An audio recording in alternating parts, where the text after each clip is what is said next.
Hello, we are grassroots volunteers reading Elizabeth Warren's plans aloud so that the sight impaired and other busy people can learn about Warren's ideas for a better America while multitasking.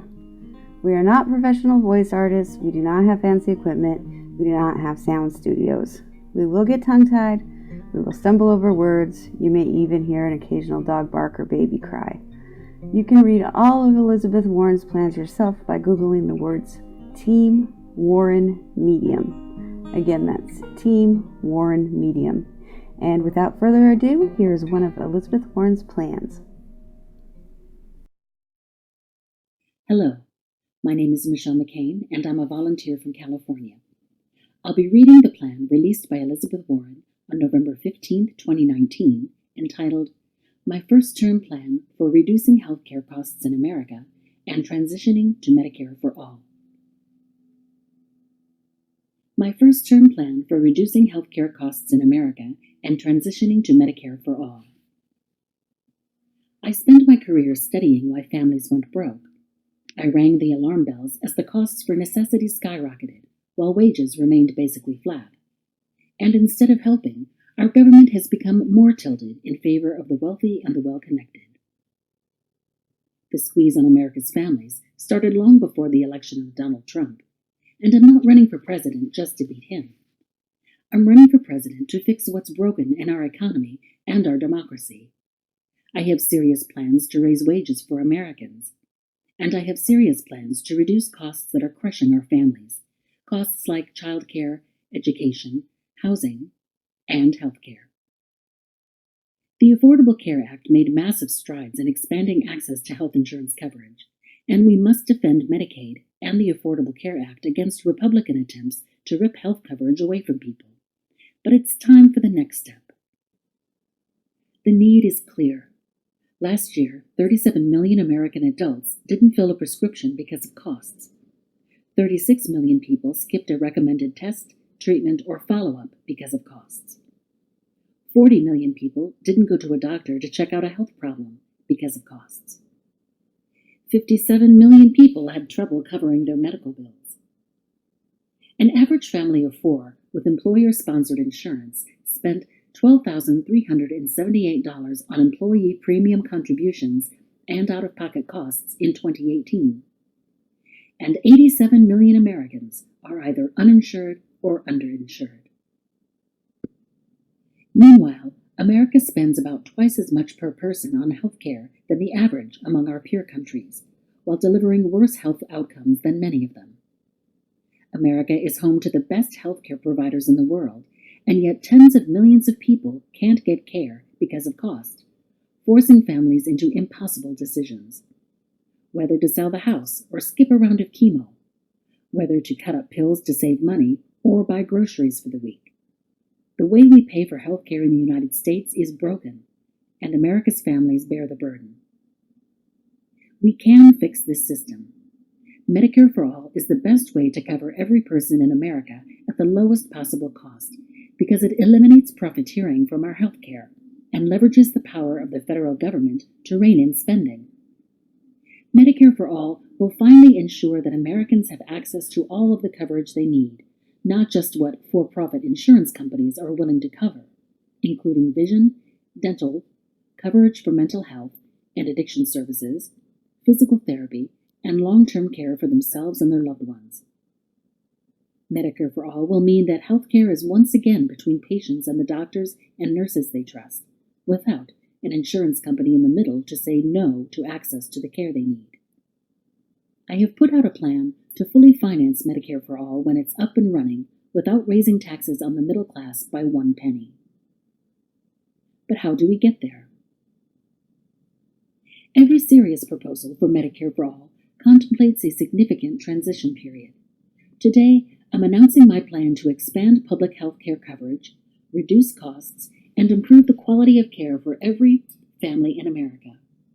My plan will be completed in my first term. It includes dramatic actions to lower drug prices, a Medicare for All option available to everyone that is more generous than any plan proposed by any other presidential candidate, critical health systems reforms to save money and save lives, and a full transition to Medicare for All. Here's what I'll do in my first 100 days. I'll pursue comprehensive anti-corruption reforms to rein in health insurers and drug companies, reforms that are essential to make any meaningful healthcare changes in Washington. I'll use the tools of the presidency to start improving coverage and lowering costs immediately. I'll reverse Donald Trump's sabotage of healthcare, protect individuals with pre-existing conditions, take on the big pharmaceutical companies to lower costs of key drugs for millions of Americans, and improve the Affordable Care Act, Medicare, and Medicaid. I will fight to pass fast-track budget reconciliation legislation to create a true Medicare for All option that's free for tens of millions. I won't hand Mitch McConnell a veto over my healthcare agenda. Instead, I'll give every American over the age of 50 the choice to enter an improved Medicare program. And I'll give every person in America the choice to get coverage through a true Medicare for All option. Coverage under the new Medicare for All option will be immediately free for children under the age of 18 and for families making at or below 200% of the federal poverty level, about $51,000 for a family of 4. For all others, the cost will be modest, and eventually, coverage under this plan will be free for everyone. By the end of my first 100 days, we will have opened the door for tens of millions of Americans to get high-quality Medicare for All coverage at little or no cost. But I won't stop there. Throughout my term, I'll fight for additional health system reforms to save money and save lives, including a boost of $100 billion in guaranteed mandatory spending for new NIH research over the next 10 years to radically improve basic medical science and the development of new medical miracles for patients. And finally, no later than my 3rd year in office, I will fight to pass legislation that would complete the transition to full Medicare for all. By this point, the American people will have experienced the full benefits of a true Medicare for All option, and they can see for themselves how that experience stacks up against high-priced care that requires them to fight tooth and nail against their insurance company. Per the terms of the Medicare for All Act, supplemental private insurance that doesn't duplicate the benefits of Medicare for All would still be available. But by avoiding duplicative insurance and integrating every American into the new program, the American people would save trillions of dollars on health costs. I will pursue each of these efforts in consultation with key stakeholders, including patients, healthcare professionals, unions, individuals with private insurance, hospitals, seniors currently on Medicare, individuals with disabilities and other patients who use Medicaid, tribal nations, and private insurance employees. And at each step of my plan, millions more Americans will pay less for health care. Millions more Americans will see the quality of their current health coverage improve. And millions more Americans will have the choice to ditch their private insurance and enter a high-quality public plan. And at each step, the changes in our healthcare system will be fully paid for without raising taxes 1 penny on middle-class families. Every step in the coming fight to improve American healthcare, like every other fight to improve American healthcare, will be opposed by those powerful industries who profit from our broken system. But I'll fight my heart out at each step of this process for one simple reason. I spent a lifetime learning about families going broke from the high cost of healthcare. I've seen up close and personal how the impact of a medical diagnosis can be devastating, and how the resulting medical bills can turn people's lives upside down. When I'm President of the United States, I'm going to do everything in my power to make sure that never happens to another person again. The first 100 days of a Warren administration. Donald Trump has spent nearly every day of his administration trying to rip health coverage away from tens of millions of Americans, first by legislation, then by regulation, and now by lawsuit. When I take office, I will immediately work to reverse the damage he has done. But I'll do much more than that. In my first 100 days, I will pick up every tool Donald Trump has used to undermine Americans' health care and do the opposite. While Republicans tried to use fast-track budget reconciliation legislation to rip away health insurance from millions of people with just 50 votes in the Senate, I'll use that tool in reverse to improve our existing public insurance programs, including by giving everyone 50 and older the option to join the current Medicare program, and to create a true Medicare for all option that's free for millions and available to everyone. But first, we must act to rein in Washington corruption.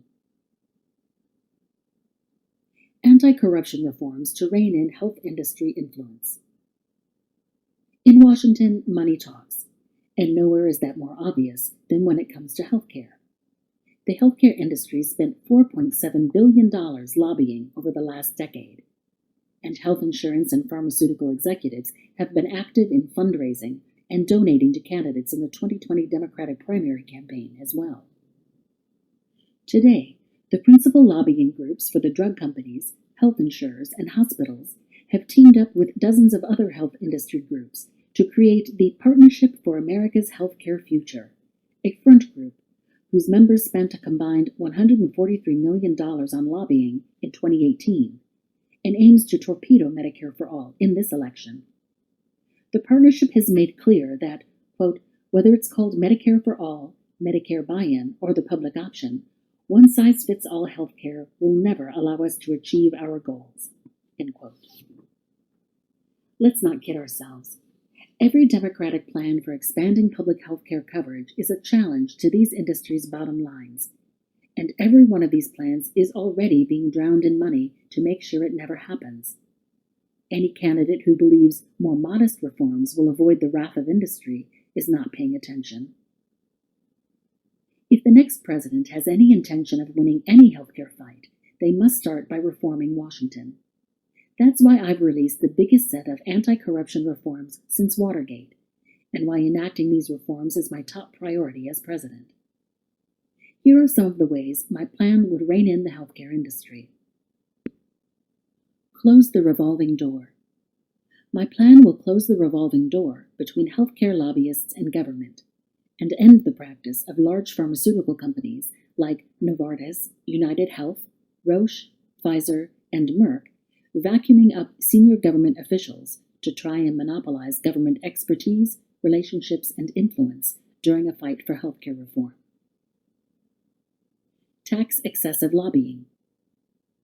My plan will also implement an excessive lobbying tax on companies that spend more than $500,000 per year peddling influence, like Pfizer, Amgen, Eli Lilly, Novartis, and Johnson & Johnson.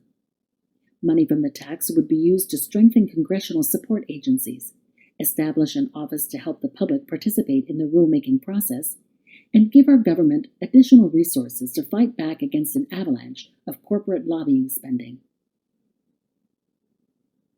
End lobbyist bribery.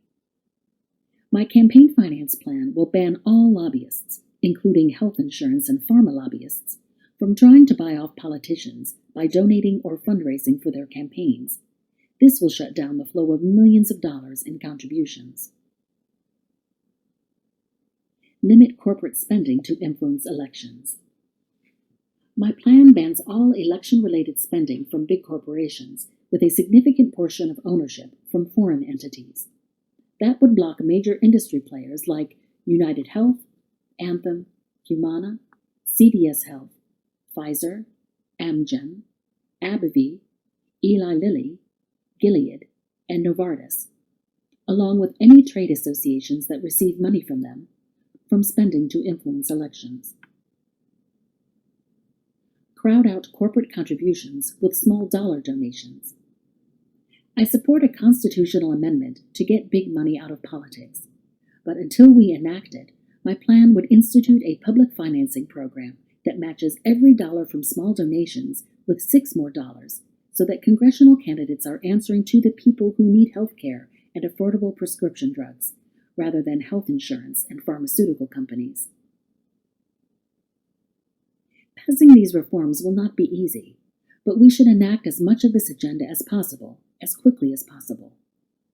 I will also use my executive authority to begin implementing them wherever possible, including through prioritizing DOJ and FEC enforcement against the corrupt influence peddling gang. And I will voluntarily hold my administration to the standards that I set in my anti-corruption plan, so that all our federal agencies, including those involved in healthcare, serve only the interests of the people. Money slithers through Washington like a snake. Any candidate that cannot or will not identify this problem, call it out, and pledge to make fixing it a top priority will not succeed in delivering any public expansion of healthcare coverage or any other major priority. Immediate executive actions to reduce costs and expand public health coverage. There are a number of immediate steps a president can take entirely by herself to lower drug prices, reduce costs, and improve Medicare, Medicaid, and ACA access and affordability. I intend to take these steps within my first 100 days.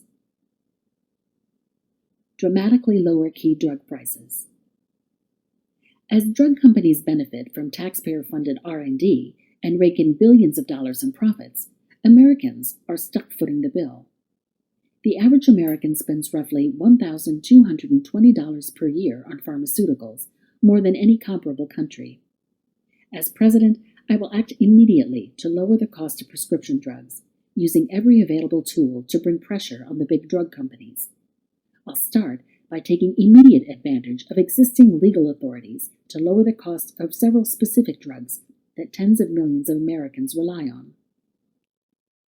Some drug prices are high because pharmaceutical companies jack up prices on single-source brand-name drugs, taking advantage of government-granted patents and exclusivity periods to generate eye-popping profits. Pharma giant Gilead, for example, launched its hepatitis C treatment Harvoni at $94,500 per 12-week treatment, leaving as many as 85% of more than 3 million Americans with hepatitis C struggling to afford life-saving treatments. The government has two existing tools to combat price gouging by brand-name drug companies, in addition to tough antitrust enforcement against companies that abuse our patent system and use every trick in the book to avoid competition.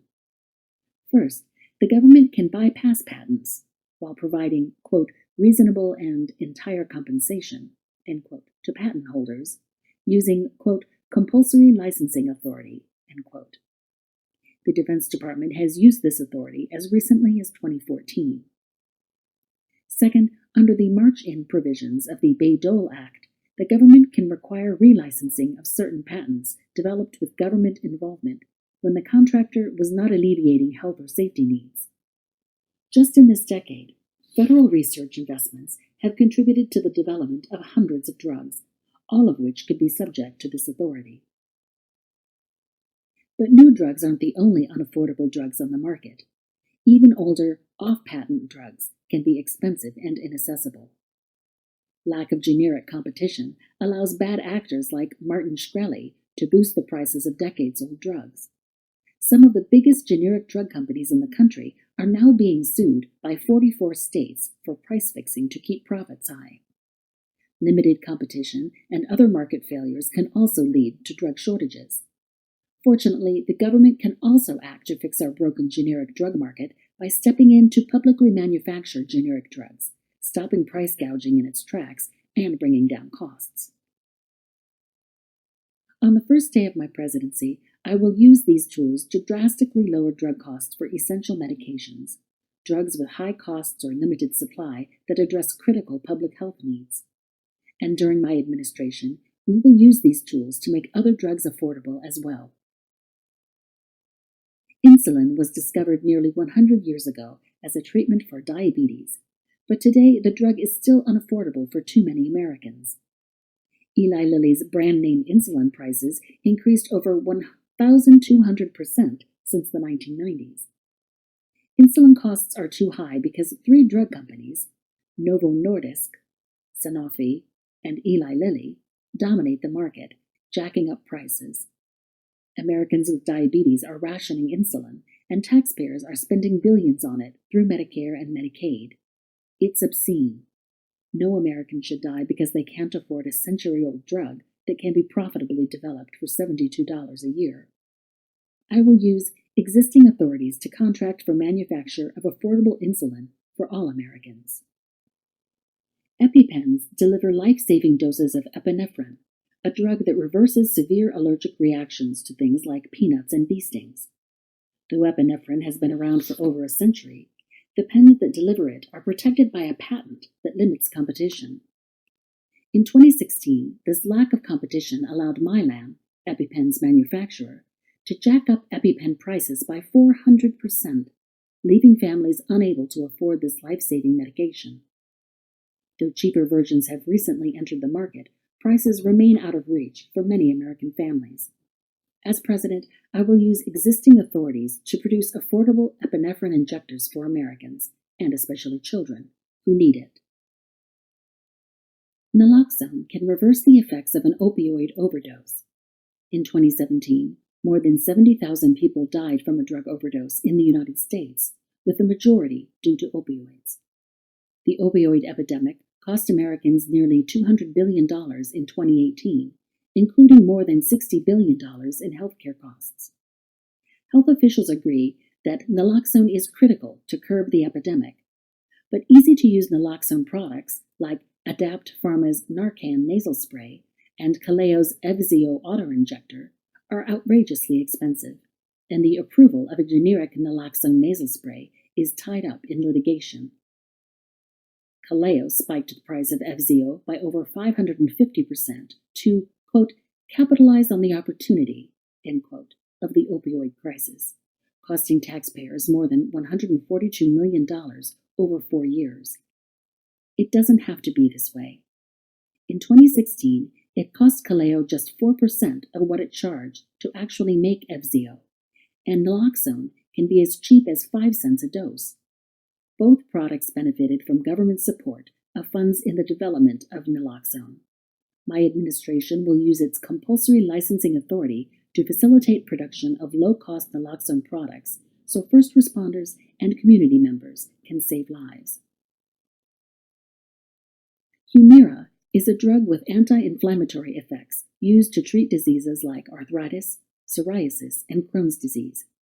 It is the best-selling prescription drug in the world, treating millions. AbbVie, Humira's manufacturer, has doubled the price of Humira to more than $38,000 a year. In 2017, Medicaid and Medicare spent over $4.2 billion on it, while AbbVie, its manufacturer, developed a, quote, patent thicket, end quote, to shield itself from biosimilar competition. In May 2019, the company entered into a legal settlement preventing a competitor from entering the U.S. market until 2023, probably because prices went down by up to 80% once biosimilars entered in Europe. My administration will pursue antitrust action against AbbVie and other drug companies that pursue blatantly anti-competitive behavior, and, if necessary, use compulsory licensing authority to facilitate production, saving taxpayers billions. Hepatitis C drugs like Harvoni are part of a class described as, quote, miracle, end quote, drugs. Harvoni's price tag, $94,500 per treatment, left 85% of the more than 3 million Americans living with hepatitis C without a life-saving medication, while taxpayers foot a $3.8 billion bill. Although the price has come down in recent years, it is still expensive for too many. One estimate suggests that by using compulsory licensing, the federal government could treat all Americans with hepatitis C for $4.5 billion, just 2% of the $234 billion it would otherwise cost. That is exactly what I will do. Truvada is a drug that, until recently, was the only FDA-approved form of pre-exposure prophylaxis, which can reduce the risk of HIV from sexual activity by up to 99%. Truvada's manufacturer, Gilead, relied on $50 million in federal grants to develop it, but today they rake in multi-billion-dollar profits while Americans struggle to afford it. The CDC estimates 1 million Americans could benefit from Truvada, though only a fraction do today, largely due to its $2,000 a month price tag, which is nearly 30 times what it costs in other countries. My administration will facilitate the production of an affordable version, reducing HIV infections and saving taxpayers billions of dollars each year. Antibiotics provide critical protection from bacterial and fungal infections and we are in desperate need of new antibiotics to combat resistant infections. Every year, nearly 3 million Americans contract antibiotic-resistant infections, and more than 35,000 people die. But antibiotics don't generate much money, discouraging pharmaceutical investment, causing shortages, and contributing to price hikes. Earlier this year, one biotech firm filed for bankruptcy after marketing a new antibiotic, Zemdry, for less than a year. My administration will identify antibiotics with high prices or limited supply and help produce them to combat resistance and provide patients with the treatments they need. Drug shortages leave doctors and patients scrambling to access the treatments they need, forcing many to ration medications and use inferior substitutes. Our nation's hospitals, for example, are currently experiencing a shortage of vincristine, an off-patent drug that is the backbone of childhood cancer treatment. The vincristine shortage began when Teva, one of its two suppliers, made the business decision to stop manufacturing the drug. When I am president, the government will track drugs in consistent shortage, like vincristine, and I will use our administrative authority to ensure we have sufficient production. Finally, I will also direct the government to study whether other essential medicines, including breakthrough drugs for cancer or high-cost drugs for rare diseases, might also be subject to these interventions because they are being sold at prices that inappropriately limit patient access. Make mental health and substance use treatment a reality. The law currently requires health insurers to provide mental health and substance use disorder benefits in parity with physical health benefits. But in 2018, less than half of people with mental illness received treatment, and less than a fifth of people who needed substance use treatment actually received it. As president, I will launch a full-scale effort to enforce these requirements, with coordinated actions by the IRS, Centers for Medicare and Medicaid Services, and Department of Labor, to make sure health plans actually provide mental health treatment in the same way they provide other treatment. Reverse Trump sabotage. I will reverse the Trump administration's actions that have undermined healthcare in America. Key steps include protecting coverage for people with pre-existing conditions. The Trump administration has abandoned its duty to defend current laws in court, cheering on efforts to destroy protections for pre-existing conditions, insurance coverage for dependents until they're 26, and the other critical Affordable Care Act benefits. In a Warren administration, the Department of Justice will defend this law, and we will close the loopholes created by the Trump administration using 1332 waivers that could allow states to steer healthy people toward parallel, unregulated markets for junk health plans. This will shut down a stealth attack on people with pre-existing conditions who would see their premiums substantially increase as healthier people leave the marketplace. Banning junk health plans. The Trump administration has expanded the use of junk health insurance plans as an alternative to comprehensive health plans that meet the standards of the ACA. These plans cover few benefits, discriminate against people with pre-existing conditions, and increase costs for everyone else. And in some cases, they direct as much as 50% of patient premiums to administrative expenses or profit. I will ban junk plans. Expanding ACA enrollment. I'll refund the Affordable Care Act programs that help people enroll in ACA coverage, programs that have been gutted by the Trump administration. Expanding premium tax credits. I will reverse the Trump administration rule that artificially reduced premium tax credits for many people, making coverage less affordable, and instead will expand these credits. Rolling back Trump's sabotage of Medicaid. I'll reverse the Trump administration's harmful Medicaid policies that take coverage away from low-income individuals and families. I'll prohibit restrictive and ineffective policies like work requirements, which have already booted 18,000 people in Arkansas out of the program, as well as enrollment caps, premiums, drug testing, and limits on retroactive eligibility that can prevent bankruptcy. Restoring non-discrimination protections in healthcare. I will immediately reverse the Trump administration's terrible proposed rule permitting health plans and health providers to discriminate against women, LGBTQ+ people, individuals with limited English proficiency, and others. Ending the Trump administration's assault on reproductive care. I'll roll back the Trump administration's domestic and global gag rules, which deny Title X and U.S. aid funding to healthcare providers who provide abortion care, or even explain where and how patients can access safe, legal abortions. And I will overturn the Trump administration's embattled proposed rule to roll back mandatory contraceptive coverage. Strengthen the Affordable Care Act. As president, I will use administrative tools to strengthen the ACA to reduce costs for families and expand eligibility. Key steps include: stop families from being kicked out of affordable coverage. Because of something called the, quote, family glitch, end quote, an entire family can lose access to tax credits that would help them buy health coverage if one parent is offered individual coverage with a premium less than 9.86% of their family income. I'll work to make sure that a family's access to tax credits is based on the affordability of coverage for the whole family, not just one individual, so families who don't actually have access to affordable alternatives don't lose their ACA tax credits.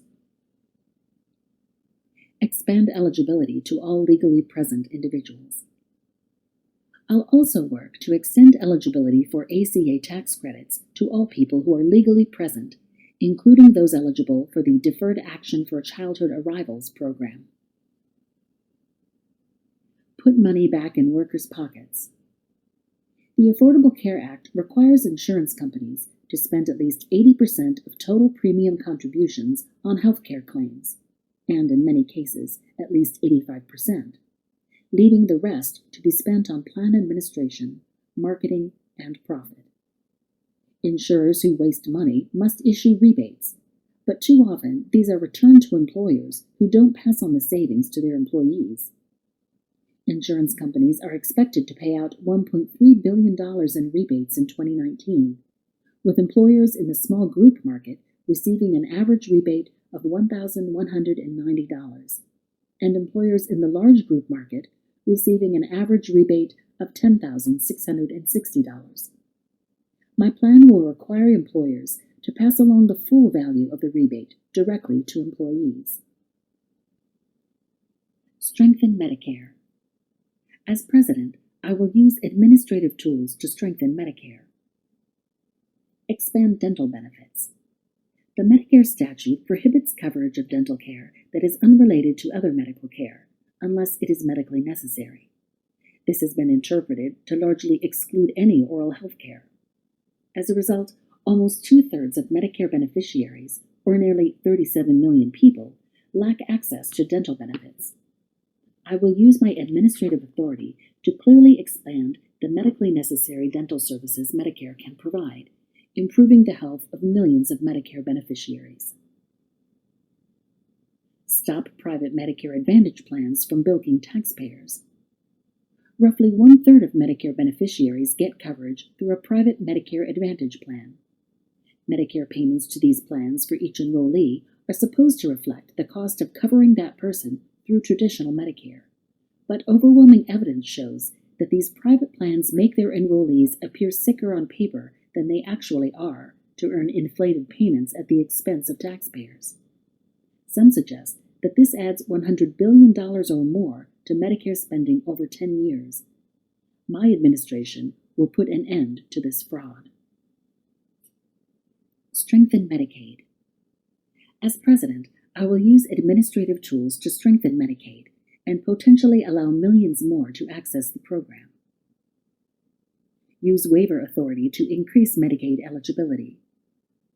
With the approval of the federal government, states can use Section 1115 demonstration waivers to expand coverage to people who aren't otherwise eligible for Medicaid. Currently, however, states can only obtain these waivers if projected federal spending under the new program will not be higher than without the waiver. While I pursue legislative reforms to expand coverage, I'll also change this administrative restriction to allow these demonstrations to fulfill their promise of providing affordable health coverage, including working with states that want to expand Medicaid to uninsured individuals and families above the statutory upper limit of Medicaid, parentheses, 138% of the poverty level, close parentheses. Any state that chooses to expand in this way will not be penalized for doing so when full Medicare for All comes online. Streamlining eligibility and enrollment. Far too many people miss out on Medicaid coverage because of red tape. Some states take coverage away if someone misses just one piece of mail or forgets to notify the state within 10 days of a change in income. These kinds of harsh policies help explain why more than 1 million children, quote, disappeared, end quote, from the Medicaid and CHIP programs in the past year. I will eliminate these kinds of unfair practices and instead work with states to make it easier for everyone, families, children, and people with disabilities, to maintain this essential coverage. Ensuring access to care for beneficiaries in managed care plans. I will roll back the Trump administration's proposed changes to rules regulating Medicaid managed care plans, which would dilute important standards, such as requiring health plans to maintain adequate provider networks guaranteeing access to care for Medicaid enrollees. Antitrust enforcement for hospitals and health systems.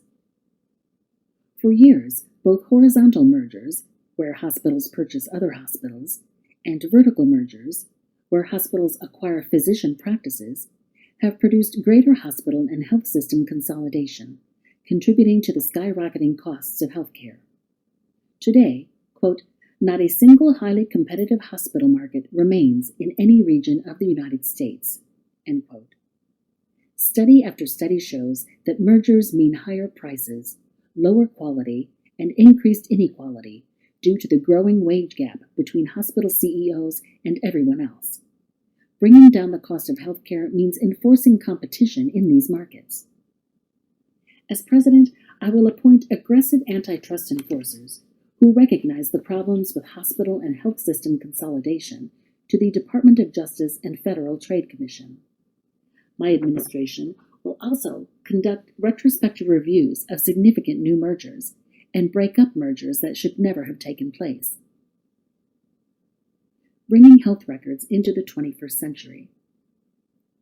Congress spent $36 billion to get every doctor in America using electronic health records, but we still do not have adequate digital information flow in healthcare, in part because two big companies make up about 85% of the market for medical records at big hospitals. As they attempt to capture more of the market, these companies are making it harder for systems to communicate with each other. My administration will ramp up the enforcement against information blocking by big hospital systems and health IT companies, and I will appoint leaders to the FTC and DOJ who will conduct a rigorous antitrust investigation of the health records market, especially in the hospital space. Elevating the voices of workers in the transition to Medicare for All. The fundamental goal of my presidency will be returning power to working people. Medicare for All accomplishes that by giving every American high-quality coverage and freeing them from relying on the whims of their employers or private insurance companies for the health care they need. My plan to transition to Medicare for All will also put working people first and elevate their voices at each stage of the process. My plan seeks to build on the achievements of generations of working people and their unions who have fought for and won health care. I view good health plans negotiated through collective bargaining as a positive achievement for working people, and I will seek as part of the first phase of my plan the elimination of the excise tax on those plans. In my first weeks in office, I will issue an executive order creating a commission of workers, including healthcare workers, union representatives, and union benefit managers that I will consult at every stage of the transition process. The Commission will be responsible for providing advice on each element of the transition to Medicare for All, including, at a minimum, ensuring workforce readiness and adequate access to care across all provider types, determining national standards of coverage and benefits, including long-term care, learning from successful existing nonprofit healthcare administrators and integrating them into the new Medicare for All system,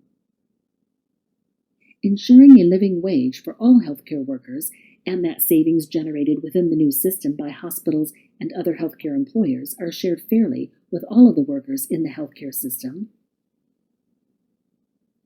ensuring that workers are able to use the collective bargaining process during the transition period and under the new Medicare for All system to ensure both effective health outcomes and to ensure that savings generated by the new system are fairly shared with workers. In administering the Medicare for All system, my administration will also rely on unions' expertise on designing good benefits for workers and helping workers navigate our healthcare system.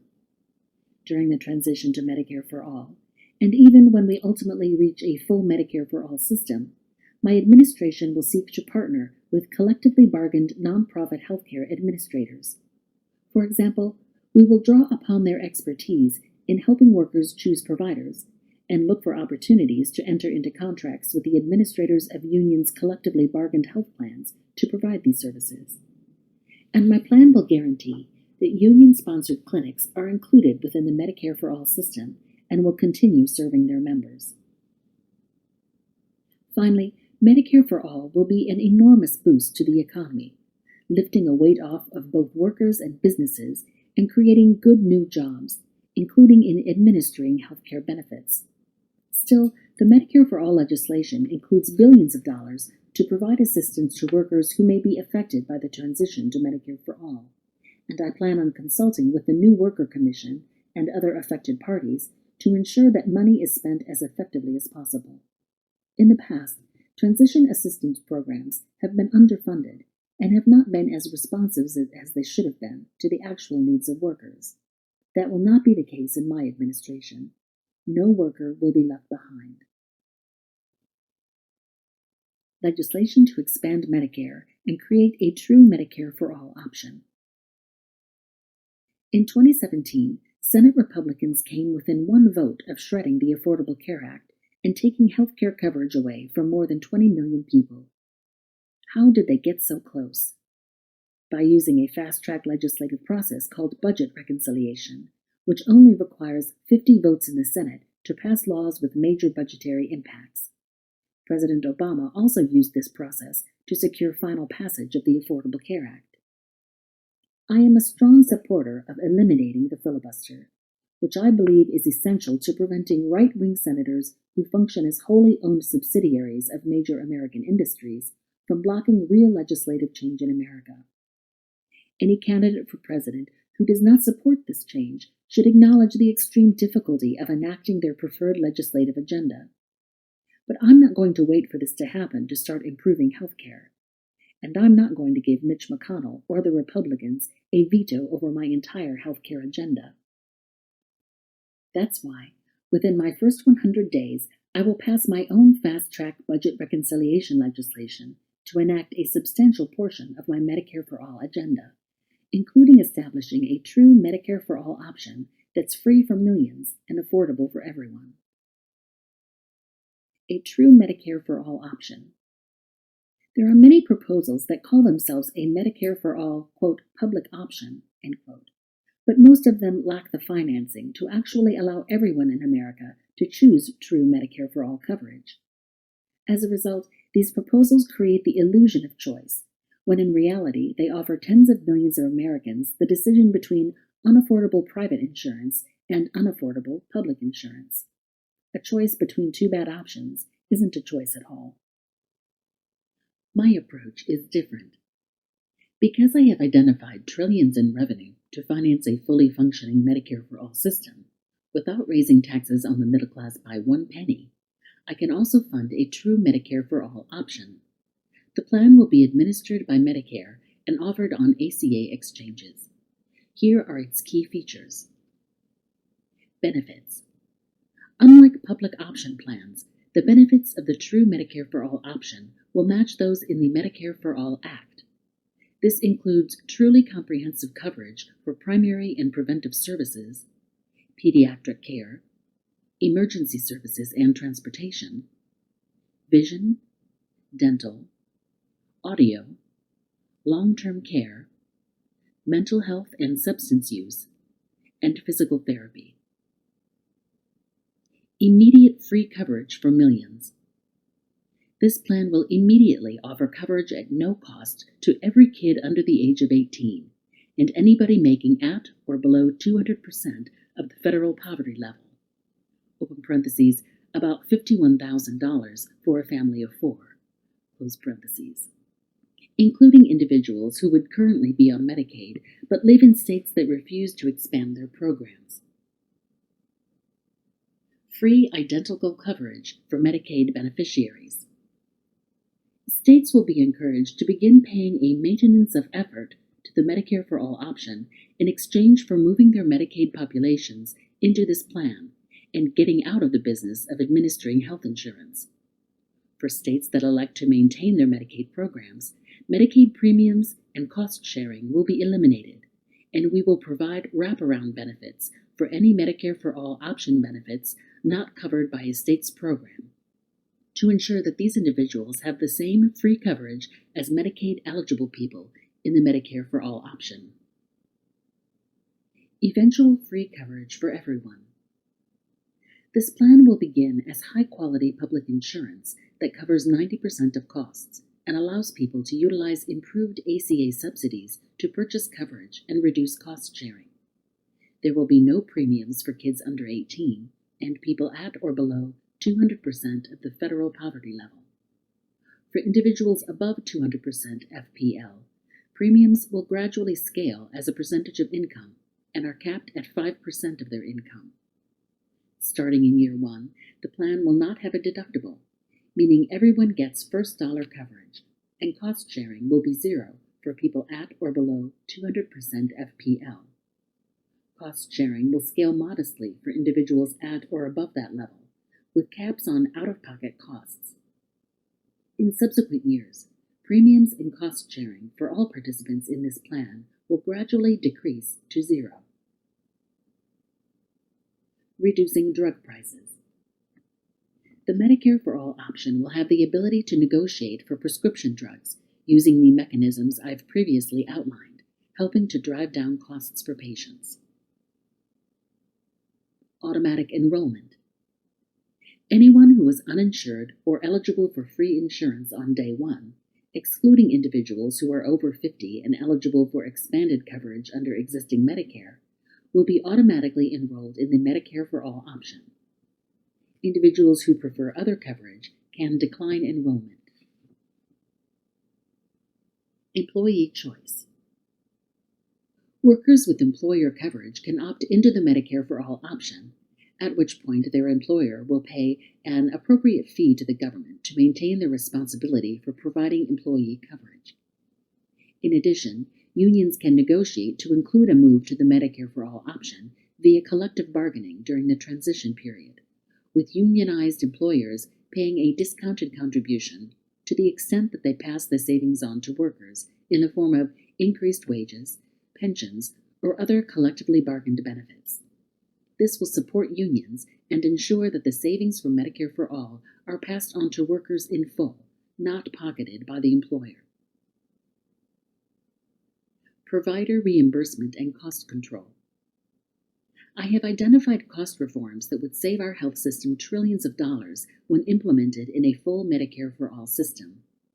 The more limited leverage of a Medicare for All option plan will accordingly limit its ability to achieve these savings. But as more individuals join, this leverage will increase and costs will go down. Provider reimbursement for this plan will start above current Medicare rates for all providers and be reduced every year as providers' administrative and delivery costs decrease until they begin to approach the targets in my Medicare for All plan. The size of these adjustments will be governed by overall plan size and the progress of provider adjustment to new, lower rates. Expand and improve existing Medicare for everyone over 50. In addition to the Medicare for All option, any person over the age of 50 will be eligible for expanded coverage under the existing Medicare program, whose infrastructure will allow it to absorb new beneficiaries more quickly. The expanded Medicare program will be improved in the following ways. Benefits. To the greatest extent possible, Critical benefits like audio, vision, full dental coverage, and long-term care benefits will be added to Medicare, and we will legislate full parity for mental health and substance use services. Eventual free coverage for everyone. Identical to the Medicare program, enrollees will pay premiums in Part B and D with a $300 cap on drug costs in Part D. Plugging a huge hole in the current Medicare program, out-of-pocket costs will be capped at $1,500 per year across Parts A, B, and D, eliminating deductibles and reducing cost sharing. In subsequent years, premiums and cost sharing will gradually decrease to zero. Employee choice. Identical to the Medicare for All option, workers 50 to 64 can opt into expanded Medicare, at which point their employer will pay an appropriate fee to the government to maintain their responsibility for providing employee coverage. Reducing drug prices. The expanded Medicare program will receive the ability to negotiate for prescription drugs using the mechanisms I've previously outlined, helping to drive down costs for patients. And we will create a publicly run prescription drug plan that is benchmarked off the best current Part D plan. Automatic enrollment. Every person without health insurance over the age of 50 will be automatically enrolled in the expanded existing Medicare program. Provider reimbursement and cost control.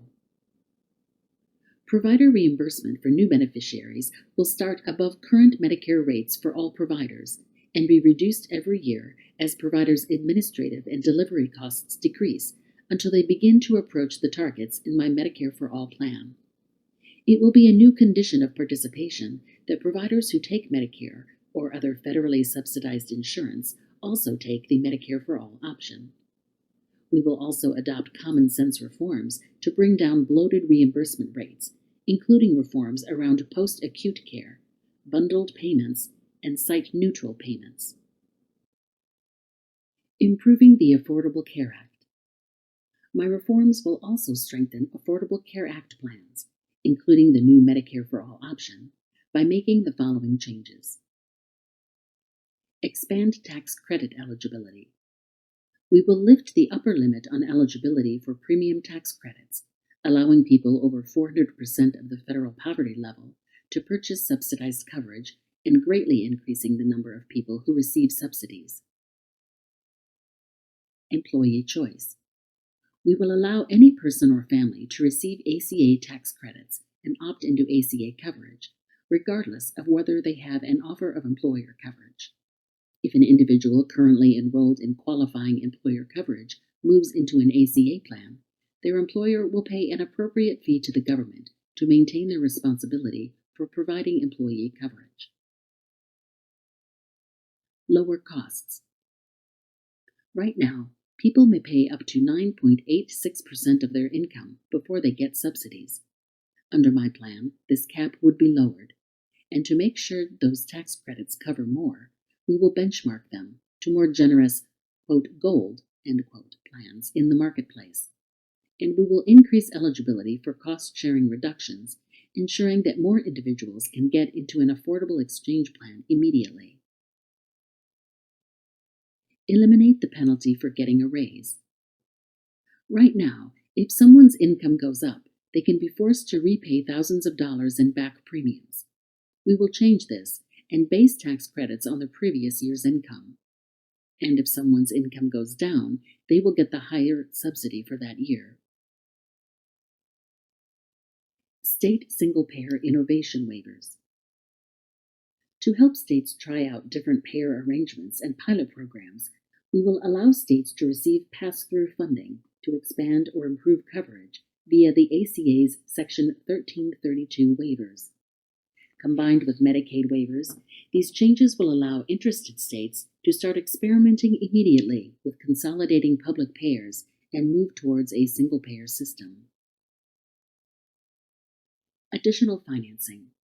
My plan to pay for Medicare for All identifies $20.5 trillion in new revenue, including an employer Medicare contribution, which will cover the long-term, steady-state cost of a fully functioning Medicare for All system. The cost of this intermediate proposal will be lower. Any revenue needed to meet the requirements of fast-track budget reconciliation will be enacted as part of this legislation from the financing options that I have already proposed. Additional health system reforms to save money and lives. After pursuing administrative changes, expanding existing Medicare, and creating a true Medicare for All option, every person in the United States will be able to choose free or low-cost public insurance. Tens of millions will likely do so. But we can't stop there. We must pursue additional reforms to our health system to save money and save lives. Some of my priorities include investing in medical miracles. Many medical breakthroughs stem from federal investments in science, but in 2018, 43,763 out of 54,834 research project grant applications to the National Institutes of Health (NIH) were rejected. We will boost medical research by investing an additional $100 billion in guaranteed mandatory spending in the NIH over 10 years, split between basic science and the creation of a new National Institute for Drug Development that will help take the basic research from the other parts of NIH and turn it into real drugs that patients can use. We will prioritize treatments that are uninteresting to big pharmaceutical companies but could save millions of American dollars and lives. Any drugs that come out of this research and to American consumers can be sold abroad, with the proceeds reinvested to fund future breakthrough drug development. And by enacting my Affordable Drug Manufacturing Act, the government can manufacture generic drugs that are not available due to cost or shortage. Ending the opioid epidemic.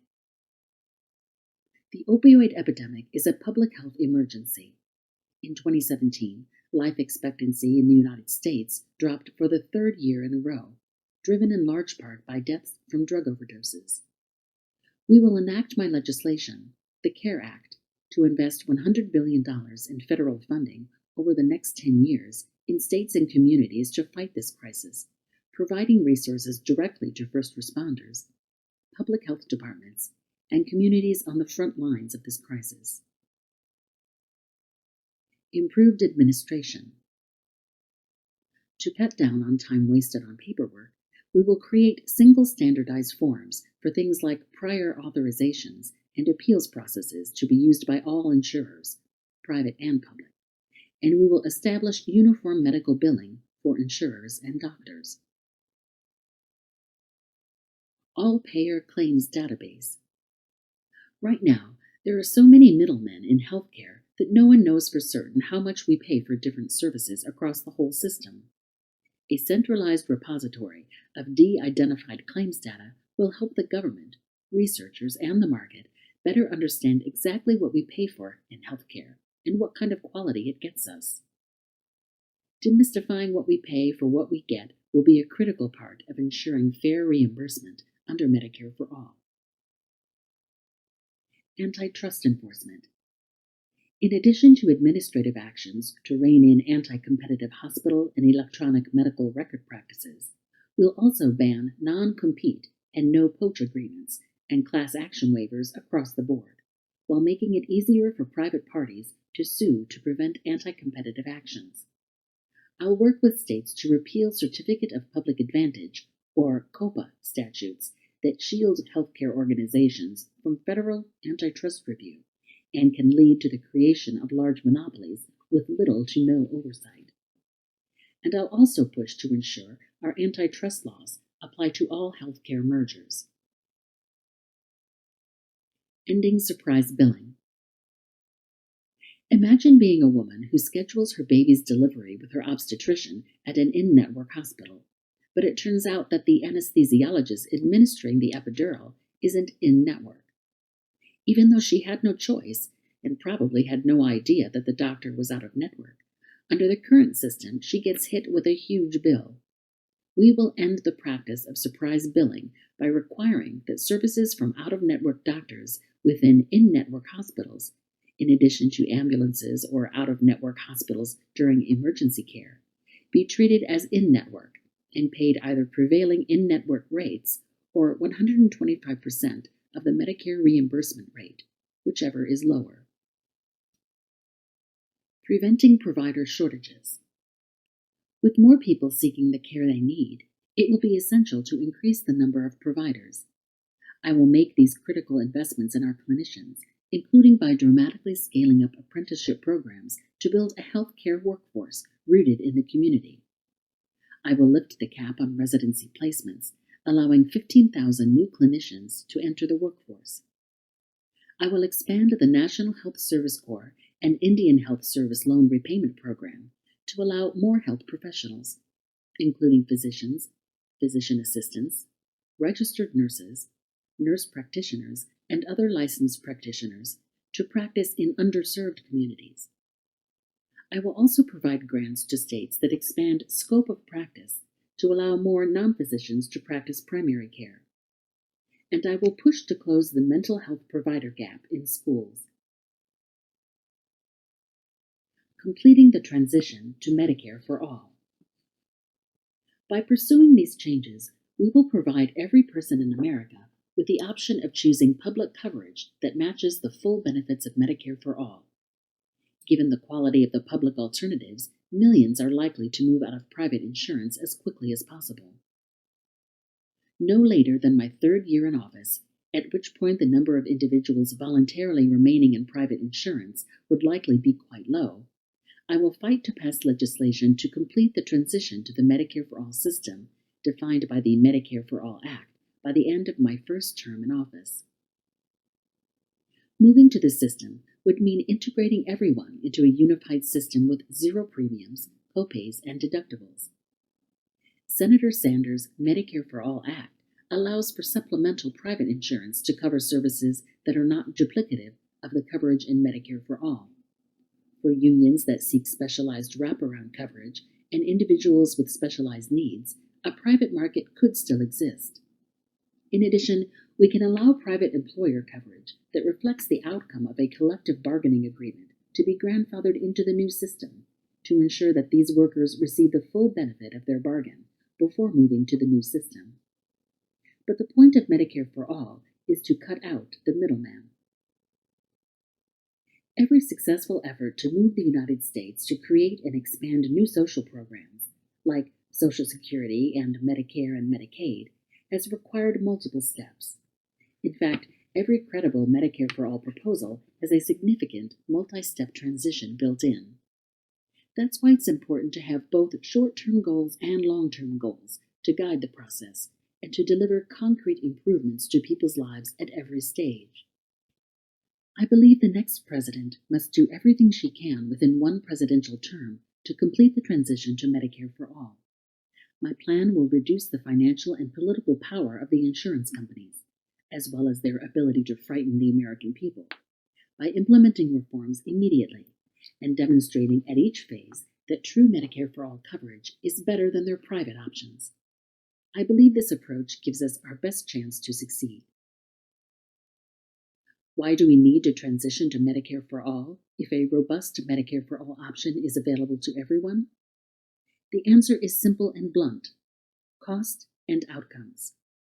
Today, up to 30% of current healthcare spending is driven by the costs of filling out different insurance forms and following different claims processes, and fighting with insurance companies over what is and is not covered. I have demonstrated how a full Medicare for All system can use its leverage to wring trillions of dollars in waste out of our system while delivering smarter care. And I've made clear exactly how I would do it. The experience of other countries shows that this system is the cheapest and most efficient way to deliver high-quality health care. As long as duplicative private coverage exists, we will limit our ability to make health care delivery more effective and affordable, and the ability of private middlemen to abuse patients will remain. Medicare for All will deliver an $11 trillion boost to American families who will never pay another premium, copay, or deductible. That's like giving the average working family in America a $12,000 raise. This final legislation will put a choice before Congress: maintain a two-tiered system where private insurers can continue to profit from being the middlemen between patients and doctors, getting rich by denying care, or give everybody Medicare for all to capture the full value of trillions of dollars in savings and healthcare spending. I believe that the American people will demand Congress make the right choice. Medicare for all is the best way to guarantee health care to all Americans at the lowest cost. I have a plan to pay for it without raising taxes on middle-class families, and the transition I've outlined here will get us there within my first term as president. Together, along with additional reforms like my plans to reduce Black maternal mortality rates, ensure rural health care, protect reproductive rights, support the Indian Health Service, take care of our veterans, and secure LGBTQ+ equality, we will ensure that no family will ever go broke again from a medical diagnosis, and that every American gets the excellent health care they deserve.